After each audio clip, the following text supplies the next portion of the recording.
Hey everyone, Sean here, and today in this video I wanted to really sit down and talk about Godzilla Minus One, which was the Godzilla film that has come out recently and has been hitting it in the box office through and through in comparison to a lot of the other movies that have been competing with it. Surprisingly, right? This is a Japanese film about the famous, King of the Monsters and whatnot, and it's been really, really hitting it.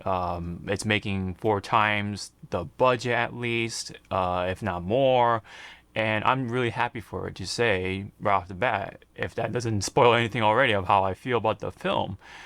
But let me preface this before we, really get into it. So, what is minus one? What's the meaning of the title and everything? Briefly. So, Godzilla Minus One is basically what I call like a spiritual celebration of what Godzilla was. For those who don't know, really, for Godzilla, which is understandable, because Godzilla has been going through a lot of phases, right, throughout his lifetime in this franchise. And but believe it or not, Godzilla started back in 1954 by yours truly, Japan, of course, as kind of like an amalgamation, allegory, or sort of this metaphor of the consequences of of nuclear power, right? Especially having Japan being the only major country to ever receive such a weapon like that, to ever get hit by a weapon like that of mass destruction, really. The atomic bomb, of course. So this felt very appropriate at the time. It really established Godzilla, as a movie icon, and especially throughout the years, despite these weird, goofy changes and stuff like that, being going from this like the having this amalgamation, this villain kind, really, this walking destruction, right, with the fire breath and everything, to a straight up hero, and then he became an anti hero at a later point during the 90s or the Heisei era, right? And then Showa being the hero, like full hero Godzilla. And then later on, we're gonna back to here again with this walking destruction phase, right? The bad guy, essentially, full bad guy, in Japan terms anyway. We have, of course, the legendary films to help carry that further, and in the West. Of course, in between, there has been attempts to compete with the Japanese Godzilla films, but all in all, I think while there are great attempts with passion, stuff like that, we all know whenever Japan comes out with these Godzilla films, we know what to expect, and that is mostly good things from them, and we come to expect great things from it, in fact. And I think here, after Shin Godzilla, all that stuff, this had a lot of promise too, because this too does celebrate this side of Godzilla, the original side of Godzilla being the bad guy, this ferocity that goes across the city and just destroys everything in its path. And minus one basically means, having the the city just reduced once again. In fact, maybe more reduced metaphorically, right? To an extent. And this is Japan after, right after the atomic bomb and such, right? The fire rate, the bombing raids, the atomic bomb, and everything else that happened right at the end of World War II. And in fact, this takes place 2 years after all those events. So they're just fresh off the World War II, and of course their resources are heavily reduced still. They haven't really recovered in a lot of places, and just a lot of things have taken place, and there's this whole thing of long-term stuff, but we'll get to that later. And yeah, so minus one just basically means it's like super reduced, right? Especially after you see the power of this Godzilla anyway. So, affectionately nicknamed minus one, for this Godzilla. And overall, I gotta say, man, I loved it. As a Godzilla fan, I've watched these films ever since I was a kid. having been born in the 90s, I was first introduced to Heisei Godzilla. So, of course, having the Heisei Godzilla being my favorite, that was like the Godzilla for me, right? And then I later was introduced to, of course, the Godzilla of 1954, which was the straight up villain. He's just this like almost like a tragedy, right? Oh, I mean, I guess you could say that more for Shin Godzilla, but in a way, I mean, did this Godzilla really choose to be this walking destruction type of creature? I don't think so, right? I mean, it really is all about the consequences of nuclear power, right? But yeah, so that was kind of like the side of having to be introduced to that later on when I was older and such like that. And it wasn't until way later on, I think sometime after college, I actually sat down and watched um, Godzilla 1954 and really sat down and really took in the original vibes of that Godzilla, and I loved it for what it was. Despite the aging effects and all that stuff, it really is a time capsule. And of course, here minus one, I hate to kind of go back and forth with it, but it really does celebrate that with flying colors. And in fact, I loved it so much as a Godzilla fan that I went to go see it twice. First time with Dolby Cinema, and the other time with just AMC Laser, I believe it's called, which is basically an enhanced image. Which, all in all, it's okay. But I'm. It really makes me glad though that I was able to watch this with Dolby Cinema, because the sound really does give minus one such a just this visceral experience. I mean, the roar alone from Godzilla is very, very just. It carries that weight, and of course, it reuses for the most part, the roar from 1954, plus with more added to it. And in fact, it even does add the Heisei Godzilla roar in there, somewhere in those parts, which is actually something really cool for me, because I see this more of referencing a lot of Godzillas into this one film, not just 1954, but also with Heisei in a way. But to get back onto minus one though, for reals, they absolutely perfectly portrayed this Godzilla for minus one. It really kind of like plays that 1954 version of Godzilla, and in fact really amps it up too, with enhanced effects, of course. This all being CGI, and so they can like really play around with like the explosions, and of course the look of Godzilla, of course, what Godzilla does, and so on and so forth. And for the most part, the visual effects and everything alone were great. I think the visual aspect of things alone were just fantastic. And more on the visual side of things, I really like this uh, design of Godzilla for minus one. It actually, to me, really celebrates, really emphasizes the Heisei side of Godzilla. With the legs, the chest, the uprightness, and the even the dorsal fins are kind of like Heisei in a way. They're kind of like also from, oh, I want to say from the ride, right? I think there was a ride for Godzilla in Japan, and they like, in fact, there is more connection to that. But anyway, um, a lot of the designs were carried over from the ride to here. Funny enough, but it does look like, more ways than one, look like the Heisei Godzilla to me anyway. So I'm all for this design alone. I love the ugliness with the scales, the spikes and the spines and everything. Even the scars that Godzilla receives later on, and I love it. Just the visual aspect of things were really great. The explosions and everything, the military side of things. For the most part, there are some rough edges and stuff like that for um, a number of the visual effects anyway, including in the trailer where you see the train flying into the railroad, or train car or whatever, flying to the road, and it kind of just sticks into the railroad like straight on rather than like kind of like arcing and stuff like that.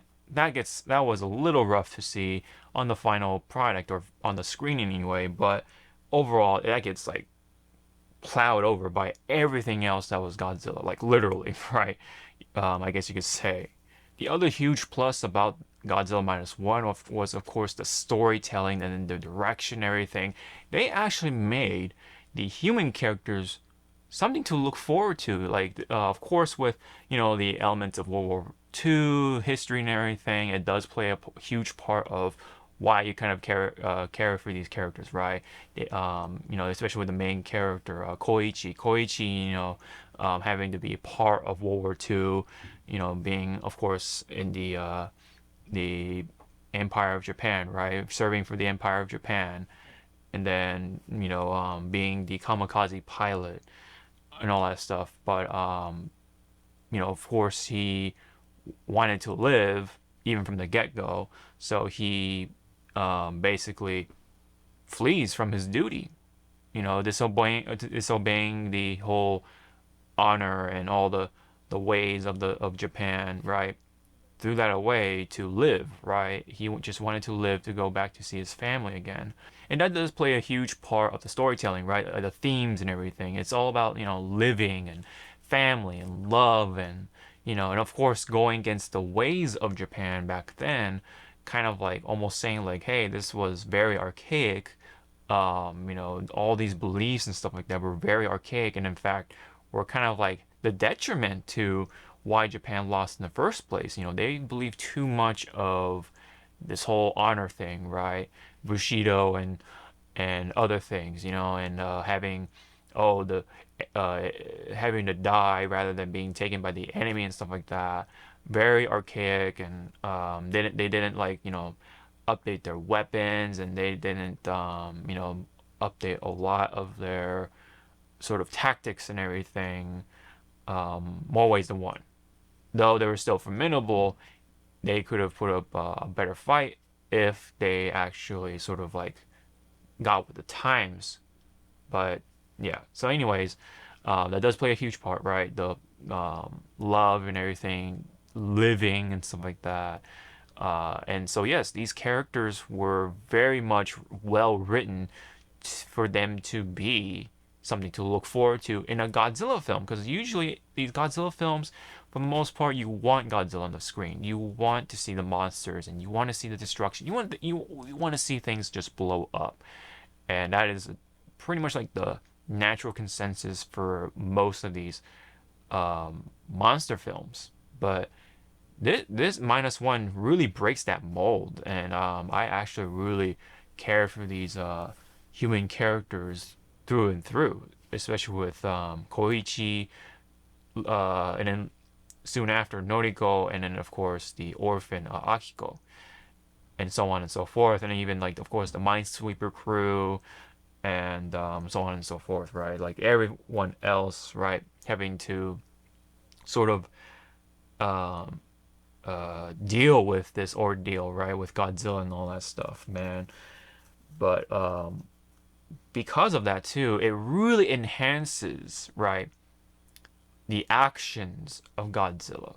You know, it really gives more weight to the monster's destruction. And especially on top of that, right? Like every building he destroys, every stomp that he takes, you see it affect the humans in some ways, right?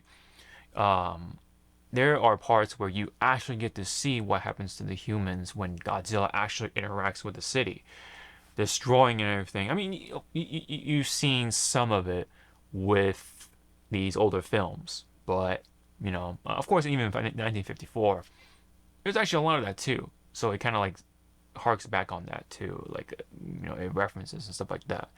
But because of all the human elements that were very important and done well, it really enhanced those scenes for Godzilla. So you actually felt bad to see it happen in some ways, right? rather than celebrating Godzilla just destroying everything. Yeah, you don't care about humans and stuff like that. Yeah, I mean, there are some people. There's always exceptions, but these characters are just so well written and well executed, right? For the most part. I mean, one could say, yeah, I mean, it's pretty simple, blah blah blah, but the execution was there, and it again, it really just makes it all the more visceral, right? The all the stuff that blows up, the damage that he does, it really hits you. And on top of that, the sound effects, right, were great. Enhanced by of course, the theater experience, the Dolby Cinema stuff, and all that. But most importantly, though, the human element was very good. So whenever, of course, Godzilla wreaked havoc, right, like I said, really just nailed it, right? It really, really, literally leaves a footprint on the rest of the film. You know, the power alone for Godzilla was something to be shock and awed, right? Like it was, I was like, what the hell? Like they really went that far for Godzilla, you know. Very appropriate to the power that resides in Godzilla, right? Of course, it does play the same thing, right? Godzilla was this dinosaur-like creature, and he was mutated because of the atomic bomb. Especially with the Bikini Atoll testing, right? They tested those bombs in that area, and of course, Godzilla was hit by it, and lo and behold, right? Godzilla got bigger and stuff like that, right? So, that's it. All really plays a part of why this film really was great. So of course, like throughout the film, you really want to sort of like cheer on for the humans as well as Godzilla too, which is kind of weird, right? It's uh, I mean, you kind of know where it goes if you watched 1954, but all in all, though, I think that those elements alone were the huge highlights for Godzilla. And of course, the music. Oh, I mean, the fan service too. The musical cues were great, especially when they play Godzilla's theme in certain places of the film. Very fantastic cues. I love that it brought chills to, or goosebumps, right? I really liked whenever, Godzilla was on the screen, of course, with the music, of course. And I think that it just really adds to everything else that we have been experiencing, have been seeing. Now, of course, this isn't like, of course, a perfect film, even within Godzilla, right? And this is coming from somebody who has grown up with the suitmation of Godzilla, right? Guy in a rubber suit kind of stuff, right? But when it came to Heisei, right, that was like the best time, in my opinion, to see these suits in action. And then of course there's Millennium, and of course with Final Wars and all that stuff. But I really liked Heisei of how they portrayed Godzilla with the slowness, the weight and everything. I like it that when Godzilla is slow, like it just really gives that menacing character of Godzilla when he's walking through the city or just through the mountains or just out from the water and everything with the music in the background. Um, those kind of shots are really cool. Like of just Godzilla walking, that alone was like it's such a treat to see, just because of the scale and the size and the weight that you kind of feel when these films are well done for these kaiju films, right? Those were always really cool to see and look forward to from Godzilla.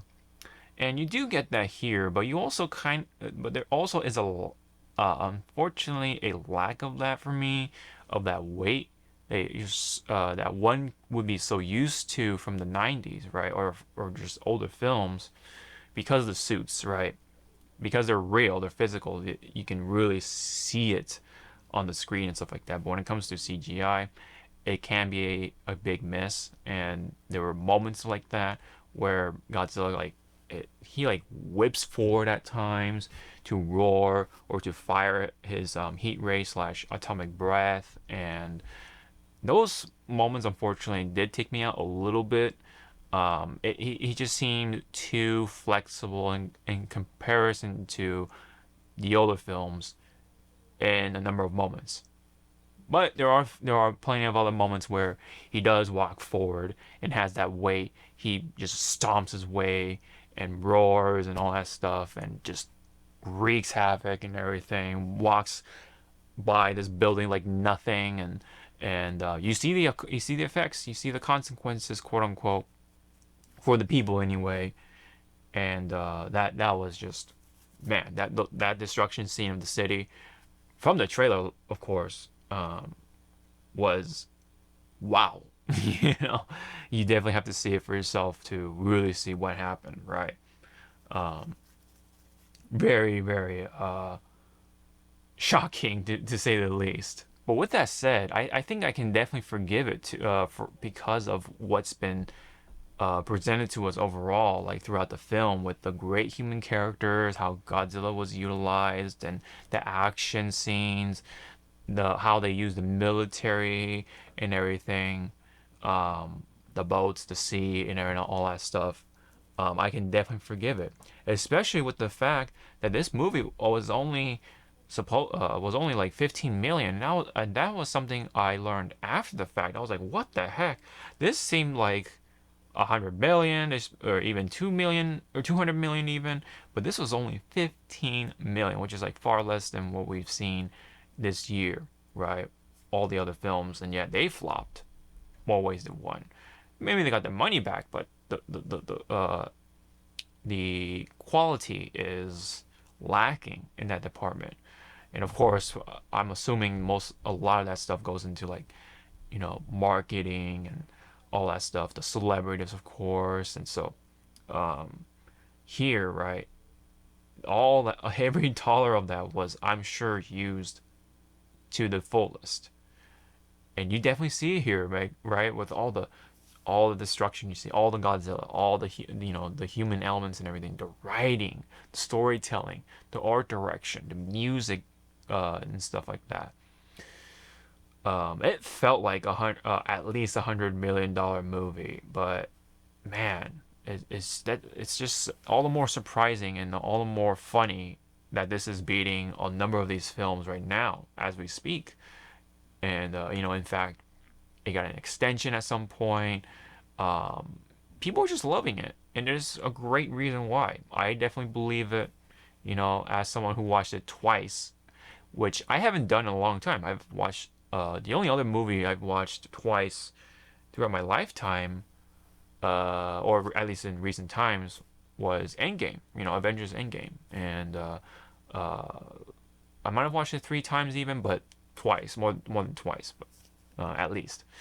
So, well, with Godzilla, I had to go see it once more, and having to watch this second time, doesn't didn't it didn't make it better than it already was. It definitely, maybe catch like some of those smaller details. I like that, you know, and it's not necessarily like the fan servicey like cameos or whatever and stuff like that. It's just like the little things, right, that happen throughout the film that I was able to enjoy more, and I was like, oh, so that's that kind of thing, Um, so things like that were all part of my experience with my watching of Godzilla. So, but yeah, I mean, this is a huge film that's hitting it off in Japan and now here, in the States. So I hope it gets more showtime. I hope it gets more just love from the viewers and stuff like that. I'm sure a lot of people are watching this more than twice to like show it to their friends, show what Godzilla is all about. Boyfriends and girlfriends, right, and being introduced to Godzilla for the very first time. I mean, this is kind of like essentially the 1954 film of this time, and so I think it definitely feels that way. This is like reinventing Godzilla, kind of, understandably. This would make a great first time for a number of people. It really shows the power of Godzilla. It shows what he was originally, and they do it with flying colors, and not only that, you know, human characters, man. I gotta say it again, were well portrayed here. I almost forgot to talk about the actors too. They definitely made it work too, of course, along with the writing and everything. Especially with the main character Koichi, played by Ryunosuke Kamiki. Kamiki definitely put on the show. You know, very um, just mentally fucked from what happened in the events of the movie. You definitely get to see the whole like post-war PTSD, the guilt that he carries on his shoulders, right? And of course, the people around him try to, you know, deal with the situation and stuff like that. You know, so you feel the treachery, the guilt. You feel also the love, though, trying to be given to each other and stuff like that. Um, so again, going back to the point, right, of why Godzilla was so much more impressionable, right, than a lot of these films, including the legendary films. Absolutely, this film alone just sweeps the hell out of all the legendary films thus far, especially with the 2014 Godzilla. Holy crap! Like it's such like night and day. Not to say that 19 or 2014 wasn't bad, you know, completely, but there were plenty of improvements to be had, right? But this this is a standard. This should be the one to look at and be like, okay, we need to make Godzilla like this. We need to take notes from this film, right? Along with 1954 and everything else, you know. Um, so I loved it through and through, gotta say. And I think, of course, the director, uh, Takashi Yamazaki. Yamazaki definitely did a wonderful job with this film. And it's funny because this director um, is very well known in Japan for making the Always series. And somewhere in those films, right, because this is, produced by Toho, same studio as Godzilla, they were able to throw in Godzilla in there, right? The director was able to throw in Godzilla as a dream sequence, of course, somewhere in those films. Very funny, but also just cool to see Godzilla again, right? Because it continued to celebrate just how iconic this monster is, understandably so. And it was a well done dream sequence, and it really gave like a hint of what this director could do with this Godzilla. It's funny because you kind of see those notes thrown into Minus One. Always Godzilla was like a good preface for what's to come. CGI, the destruction is very similar, you know. Of course, there was comedy to it, so that gets separated. But here, it all just blows up, it blooms, and just, man, who would have thought? Who would have thought that if you give a film franchise to somebody who's a fan of it, they'd do a good job with it? Wow, what a concept, right? So, instead of like giving it to the people who deserve it, they just give it to these like writers at times in Hollywood, and they just fuck it up so bad. But here, not the case. They really got this one right for the most part, right? Um, I guess like nitpicking at things, I wished for more, just to really just bring it home by having more destruction. But that's such a like a buffet kind of thing, right? You just want more. You want more from it, and that definitely is a good thing here. Yeah, I think that's pretty much it. All the major stuff I've got covered without spoiling things. It really was so just awesome to see Godzilla again on the big screen, and it's great to see it doing so well right now here in the States. Um, just the film itself is great, and it's definitely getting the spotlight it deserves. It's beating the competition 15 million budget. Wow. And it's just the box office is just being blown out of the water by the King of the Monsters, man. There's been talks about no sequel. I definitely look forward to that. If that is true, I definitely really hope that they can like kind of carry that energy. But it's hard because this story was all about the humans versus Godzilla.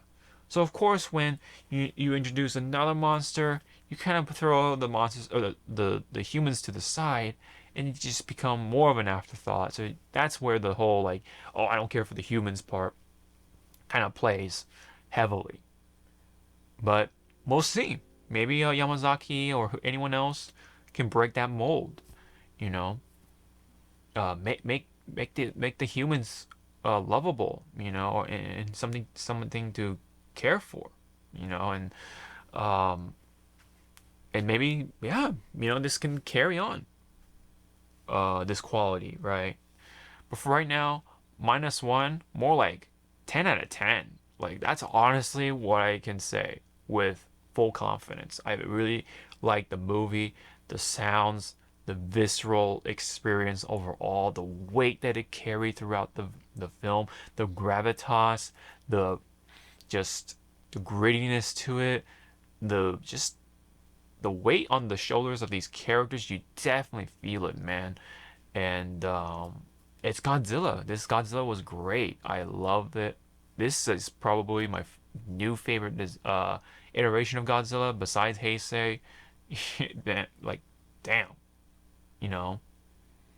And I'm glad that people were being introduced once again to Godzilla, right? Just um, it's just getting more love, and so I'm all for it. So again, 10 out of 10. Um, this is how you do Godzilla. This is how you make a Godzilla film work. And it definitely happened here thanks to all the things that have been said. So very, very good. I approve as a Godzilla enjoyer. So definitely I can definitely say. So there are some spoilers I do want to go over. Not too much, but yeah, that's all I gotta say. So for those who don't want to be spoiled, of course, I recommend this film. Watch it while you can. I don't know how much longer it'll be out in theaters. So, if you can watch it in theaters, do it. Especially with the IMAX, especially with the Dolby Cinema. Any of those sound enhancements, go for it. It'll make it the complete experience, you know. And I forgot to say, this film. It marks my first time going back to the theaters in a long time, because the last time I went was for Sonic 2, I believe, and that was not 2019, right? So 4 years, 4 years, like a solid 4 years. I have not gone to theaters because of the pandemic and stuff like that, and all the stuff that came after that. Um, you know, real life stuff, and ever since I just was not comfortable with it. But something about Godzilla, man, it just really got me like motivated to um, you know get my ass to the silver screen, and I'm so glad I was able to do so, especially with that Dolby Cinema. That was mm, the that was awesome. That's all I can really say, man. Um, so it's good to be back for theaters. I don't know how often I'm gonna be doing this, but I'm glad I was able to do it nonetheless. So uh, it's good to be back. That's all I can say. And the same with Godzilla. Good for him to be back as well. So that's all I got really for reals. So I'm gonna go for some spoilers. So I'll see you guys in the spoiler section.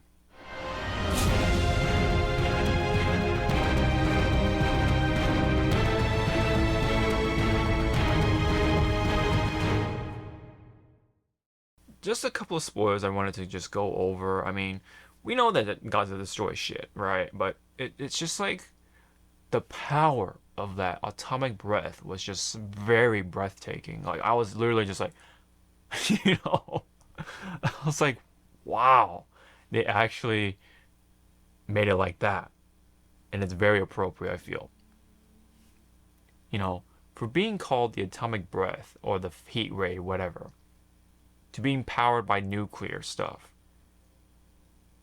Never really felt like that appropriately throughout a number of these films. But here is just like, nope, fuck that. We're gonna make we're gonna um, make it make sense, you know. And man, the the explosion too, the details and all the explosions were just fantastic. You know, the water and everything, of course, that too. But the explosion, the aftershock, the the even the vacuum effect to make the uh, mushroom cloud and everything was well done. Like my God, dude. And man, the stuff that happens to Noriko, just Jesus, man. You know, the training and everything. You see the fear in their faces. That's a thing I forgot to say. The fear in their faces were well done um, for Godzilla. These actors just nailed it. It really gave the proper impression of what would happen if a creature like that ever came to this world. And just the shock, the awe, the power and everything was just so well done. Um, in just that one city destruction scene alone, which I wish for two, right? I think with 1954 it was longer, you know, and there were different sections of the city that he attacked, but he just attacked Ginza, I think, right, and just like the farm or something, countryside. So, you know, I kind of wished he did walk across more of the countryside of things just to see the clear shot of Godzilla. But that's another thing too. I forgot to say, Godzilla was shot in day, or not shot, but like he was portrayed in daytime, you know, and only a couple times at night. But for the most part, it was like either cloudy day or it was just broad daylight, you know, or at least like evening time, golden hour. Like, dang, man, you really get to see Godzilla too. Um, especially when like he just knocks over the building. I love the part when Godzilla knocks over that building and you see the news crew just meet their death, which is like very much like a callback to what happens in 54, right? With Godzilla destroying the tower, and then you see the people actually falling and stuff like that. You know, that was like a, you know, I felt that, you know, and the callback was great. I loved it. Um, and of course, right, the train.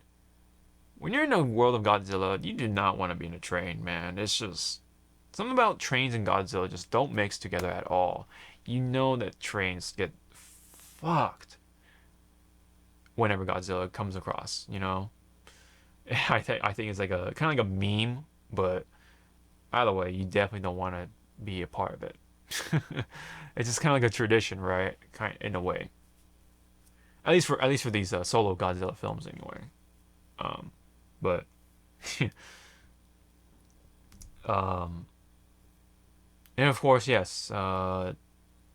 During destruction, Noriko presumably dies, and that alone was just like, oh man. After what she tried for Koichi, just like the the fact that you know this group of people came together, you know, with Noriko, Akiko, and of course Koichi. Just this, they became a family, even though they're none of them are related, of course, right? Of course, with Noriko and Akiko, completely different people, right? No family connection, nothing. And then by the end of it, they all became a family, you know. And But by the time Koichi started to like kind of come around for these people, Godzilla just just sweeps away. He just almost takes that away from him with that explosion. And yeah, of course. By the end of it, man, by the time they come up with a plan to counter Godzilla, you definitely like just feel the weight behind that too. Just the stakes, right? What's on the line and everything. But speaking of that, um, the solution they come up for Godzilla, it was rather, pretty original. Like it's something not done for a creature against Godzilla, like Godzilla. And because at least one of them anyway took enough note that the insides of Godzilla aren't quite the same with the exterior of Godzilla.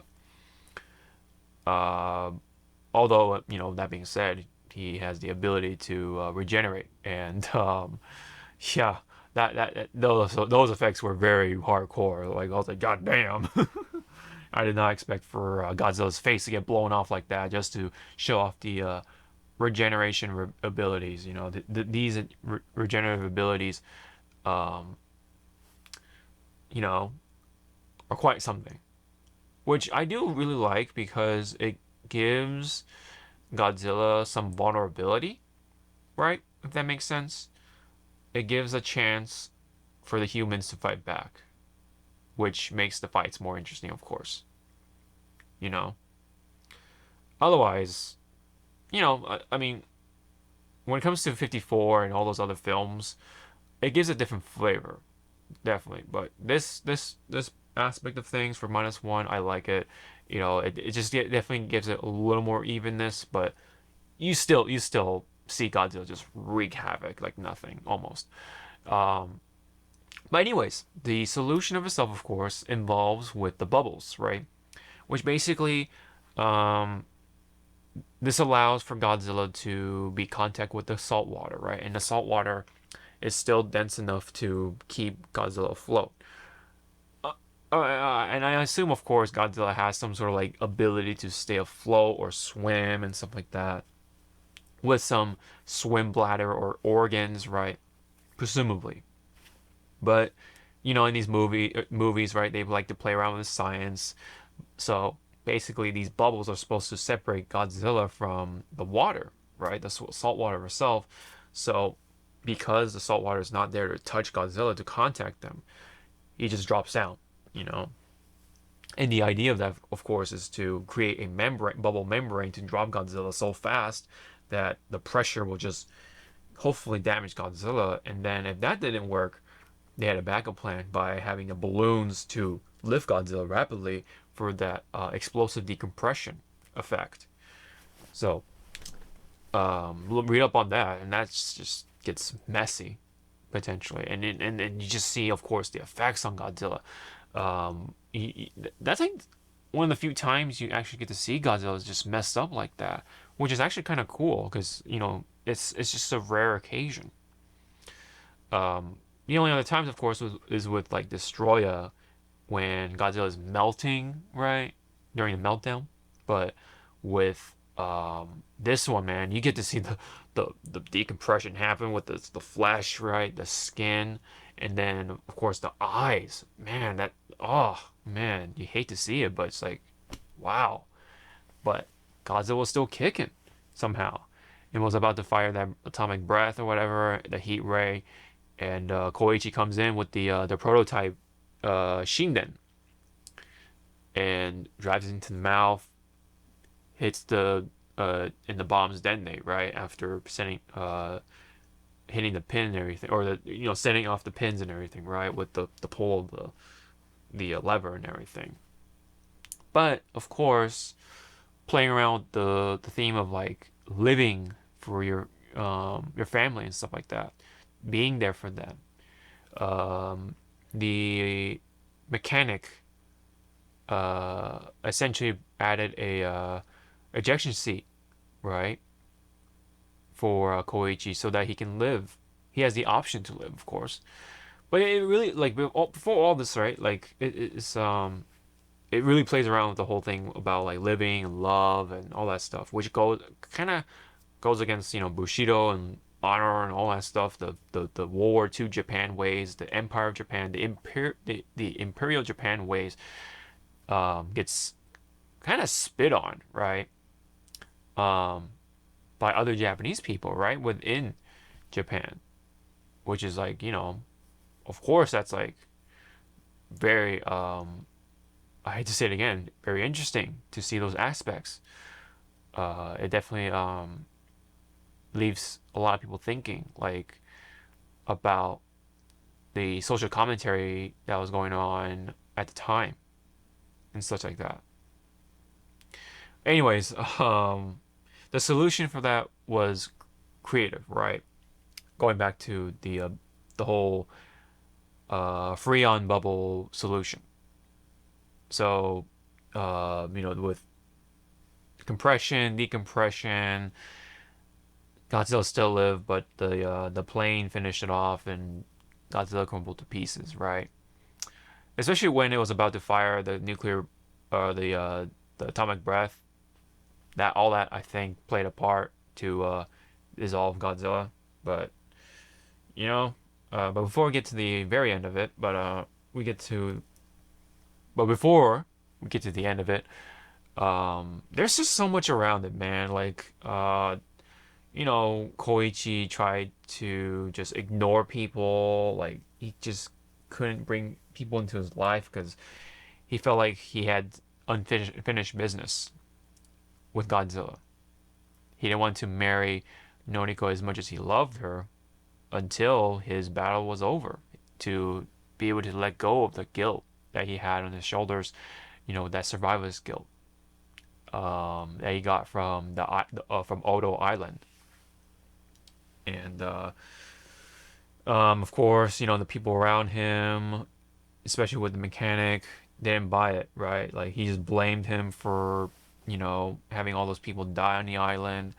Um, which is funny, right? He was brought back, after um, discovering that Shinden was a thing, the prototype plane, and Koichi thought Tachibana, I believe his name was, that it came back to me, um, thought was the only one who um, sort of appropriated to be the mechanic for Shinden. And before that, though, it was pretty funny of how he provoked him with all those letters and stuff. But anyways, all that stuff with Koichi, the dreams or the nightmares and the PTSD stuff and everything, and it really drives it home once Koichi drove the plane into the mouth of Godzilla, and then he ejected a seat out of his plane, and he lived and such. All while thinking that Noriko was dead. But after the war, the fight was over, you know, um, the crew reunited and they all hugged and stuff like that. Um, the what you call the auntie came in with Akiko, who was slated to be pretty much like the new parent, right? Because of what was gonna happen possibly, but Koichi lived, and the auntie approached him like, "Hey, you got a telegram, and it was from Noriko." And I was like, "What?" And she lived. Um, she lived to see Koichi and Akiko again. So they found her in the hospital. She was okay for the most part, and while they reunited, you see, I actually did not miss it or catch this the first time, but there was something creeping on her neck. A lot of people were talking about it, right? I failed to notice the first time.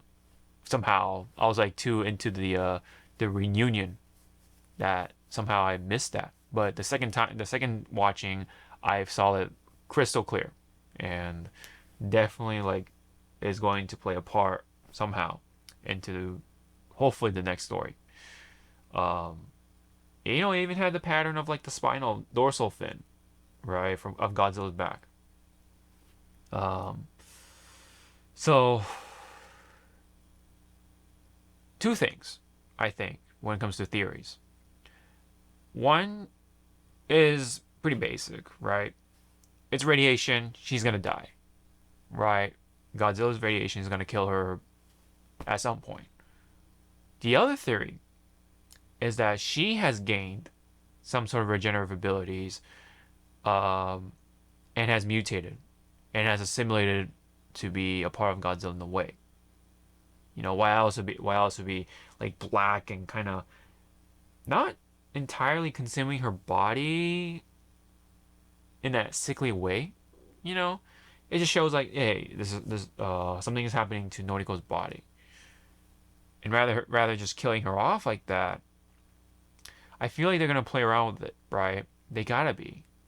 I feel like, because if it's just gonna kill her, I don't know. Why this creeping on a neck thing? You know, we can just assume that she has radiation poison and she's dying. And it's funny because it was creeping on her neck, and then right after that, you see a piece of Godzilla's flesh in the ocean starting to regenerate. Ooh, so you know, it feels like there's some sort of connection. It's almost like it was pulsating because it was starting to regenerate. So I don't know, Noriko and Godzilla might have some connection. You know, she might have been chosen or something. I don't know, to somehow be connected with Godzilla some ways. Um, yeah. I mean, that's really all there is for the major spoilers. You know, um, all I can say. But it's like, what's gonna happen next? That's the real question here, and that definitely does make for a interesting talking point. I feel that uh, with these events taking place, maybe Godzilla will respect the humans. Maybe Godzilla will kind of like change his feelings around these humans and thus becoming like more of a anti-hero and stuff like that. I don't know.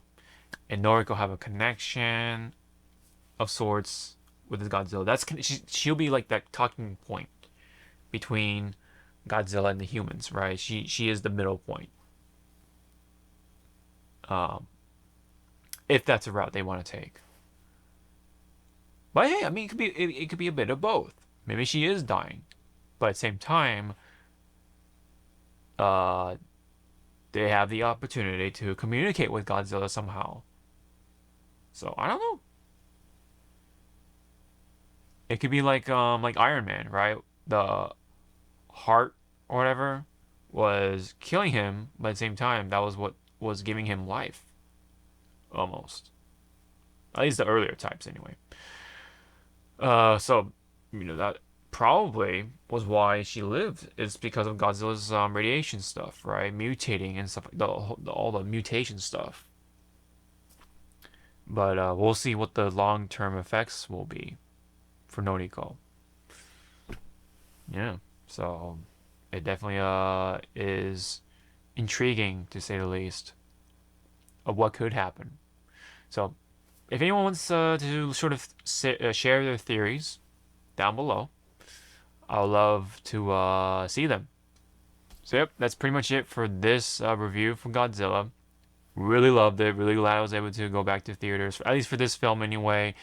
If anyone has any other comments for your Godzilla Minus One, you know, leave it down below. And yeah, so this has been my review and the spoiler talk for Godzilla Minus One. Thank you very much, and hope to see you all in the next one. Sean out.